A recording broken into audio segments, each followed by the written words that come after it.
So what I'm going to do here today is explain to you how and why what I do and why it works. So we've got Indy out here just in the driveway, and I'm going to trust him. I mean, I haven't had him out or anything. I haven't done anything with him. All I did was brush him off. Hey, all I did was brush him off a little bit uh, in order to put a saddle on him.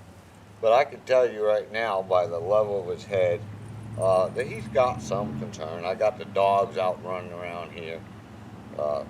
My neighbor's running the tractor out there.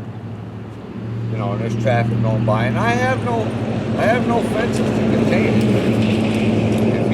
If he takes off, he's gone. I'm only relying on his sense of trusting me and staying with me, and see how he's just moving like that. So one thing I'll tell you, that the only thing you really have control in this world of is your energy and your emotions. And even that is a learned behavior. So I want to see him have his head come down a little bit lower and stuff. Come here.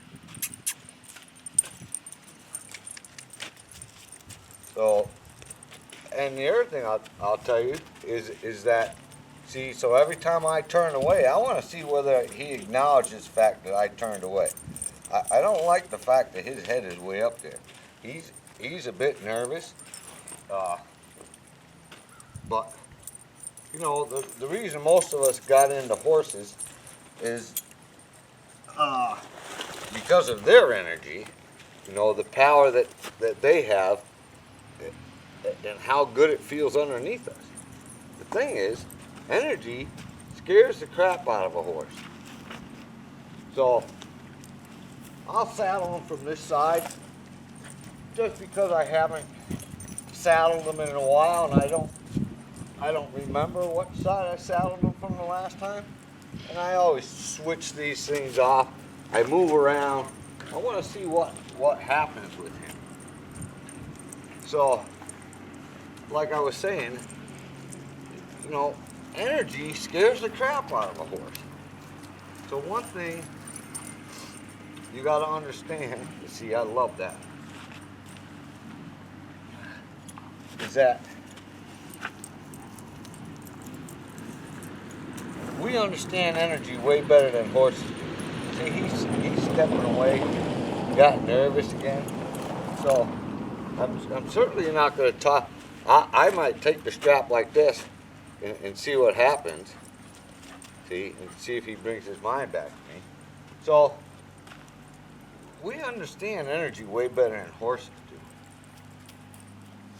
And horses can learn to actually assess energy.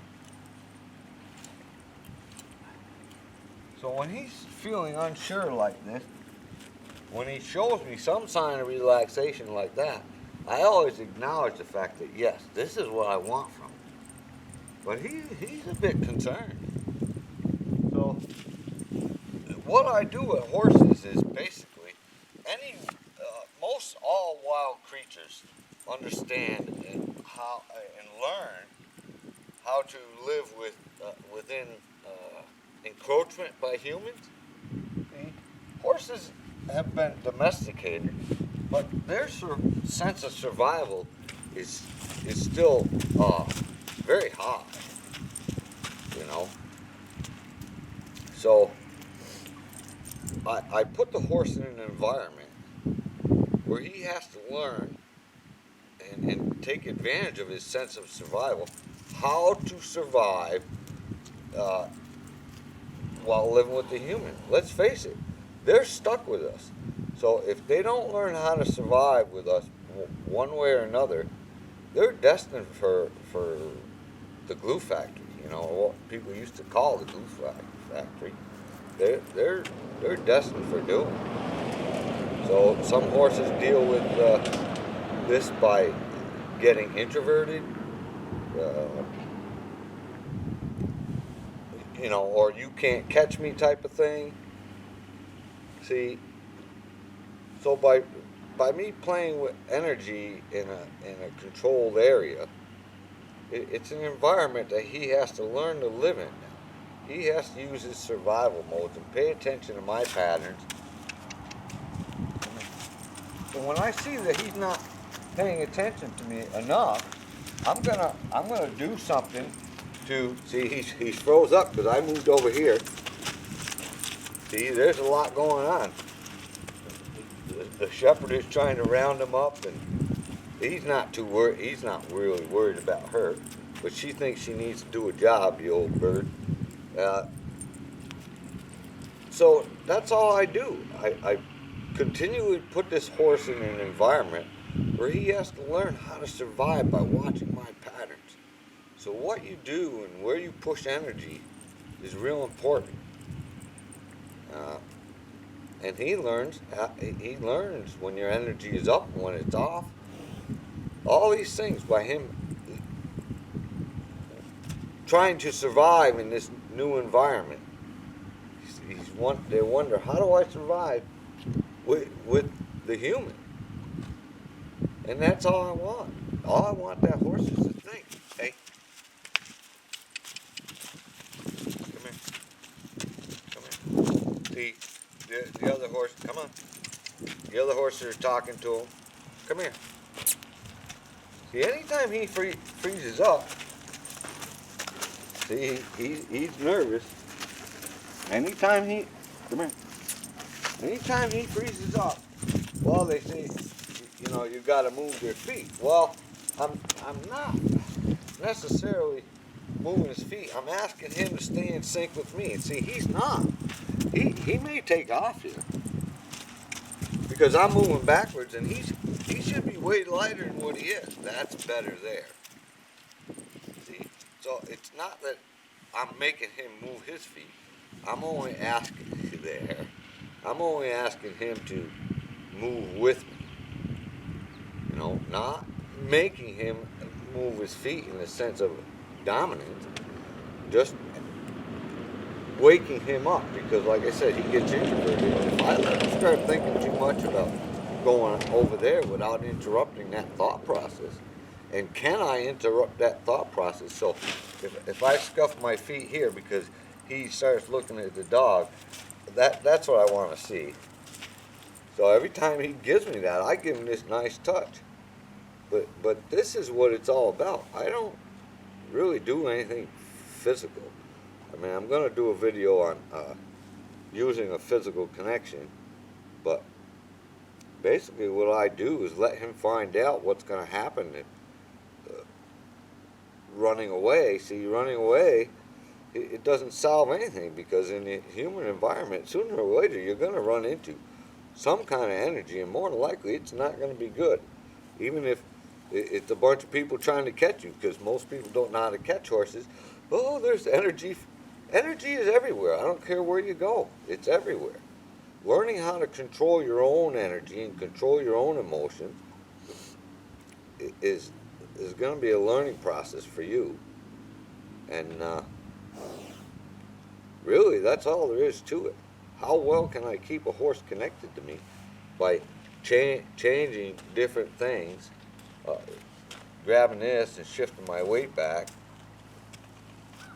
See, that's somewhat good. He come closer to me.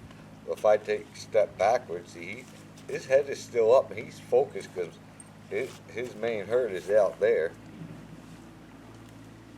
But this is what I'm trying to tell you. And he's, like I said, the road is right there. My neighbor's driving his tractor around over there. There's horses over there.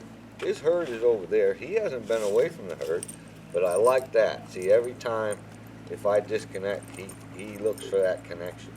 That's his security blanket right now. So yes, he's getting better connected to me, other than the fact that the tractor's moving closer over out back here. I'm not sure what it's doing, but I just give him this cool, calm, relaxed feel. And you see a couple times there when I did disconnect him, he moves back closer and he says, give me that security blanket. And that's what you become. You become a security blanket. Just like his mother was.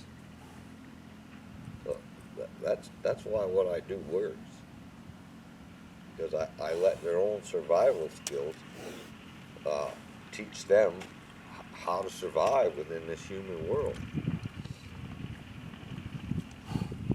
And like I say, some horses deal with it differently depending on how they were trained. They get introverted or they become totally submissive because they just rather. And then you get others that get ugly because people try to put control on them. That's good. See, I like that.